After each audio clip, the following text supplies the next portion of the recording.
Welcome back. Our doctor on call, Dr. Ryan Stanton, checking in to answer some of your health questions. We have some interesting ones today, so we'll get right to them. This one's actually from an email from Kathy that was submitted a couple weeks ago. She shared with us that she was just home after 14 days in the hospital for complications from H1N1 flu and pneumonia. Now, I know we've been talking a lot about how flu cases, from what we're getting, hasn't really been identified as H1N1 versus seasonal flu. And you're going to help us understand kind of this year's flu season and that H1N1 is still a factor for some patients, right? It is. In fact, the H1N1 is the predominant flu this year, just like it was last year. This year we're seeing the H1N1. It's not the media darling it was last year. It spun its wheels on that one, but it is out there, and it's still the H1N1 we had last year. Still has a lot of pulmonary or lung complications with it, and it's still hitting a lot of those middle-aged people that usually aren't hit by the traditional flu season. Now, the benefit is this year that it's covered in the traditional flu vaccine, but it's not being stressed as much as it was last year. So not as many people are getting the flu vaccine. At least that's what I'm seeing in the emergency department. And we saw the season hit early this year. It really started to hit in September, October, which is months earlier than we usually. We usually are starting to see it right about now. But we were seeing cases really early. They were being confirmed as H1N1. And, unfortunately, we still are seeing those complications. So, from a medical standpoint, what I can encourage is go out and get your flu vaccine.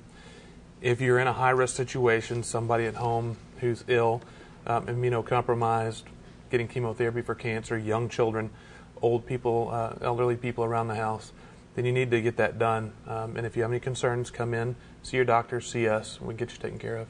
And whether it's, H1N1 and what we think of as seasonal flu, both influenza A, and you've brought some examples of what that can look like in your lungs, because people need to take it seriously. Well, this is it. This is the problem with H1N1. The traditional flu can cause a little pneumonia, but there on your right, you see just a little bit of that haziness. If you're not used to chest X-rays, most people aren't, I guess.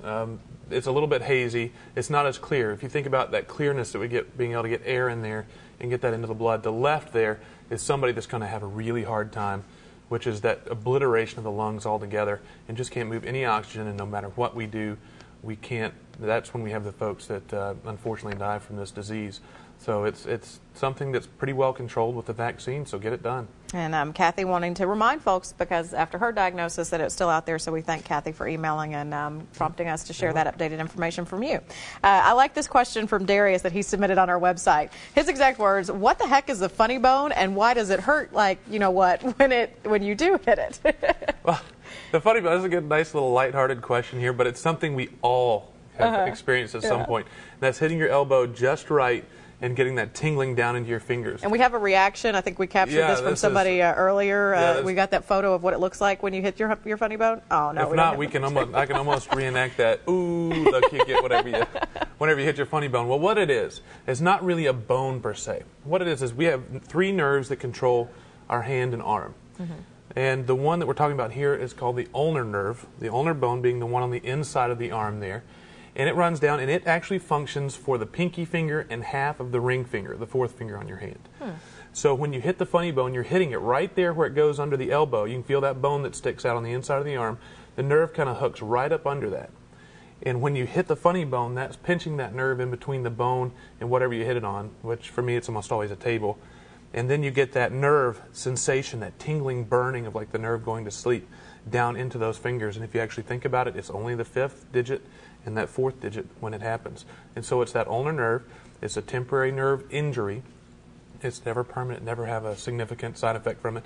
It's just very uncomfortable, very annoying, and gets that crazy look on your face that everybody can make fun of. Do you ever need medical attention after it? No, not for this type. Okay. Now, if you have a cut and you cut down and you have symptoms of a nerve injury, then yes, you do need to be seen. That needs to be repaired. But for most things, this little thing is just bumping the nerve. It'll be just fine. Well, who knew? Learned something today why your funny bone feels so funny. Well, we thank Dr. Stanton for joining us and answering your questions. And if you would like to have one of your questions answered, just look for the Doctor on Call link. You'll find that under the Health tab at WTVQ.com. We're still waiting on Jeff Cornish's answer on all the details with snow headed our way. He'll have your forecast coming up next.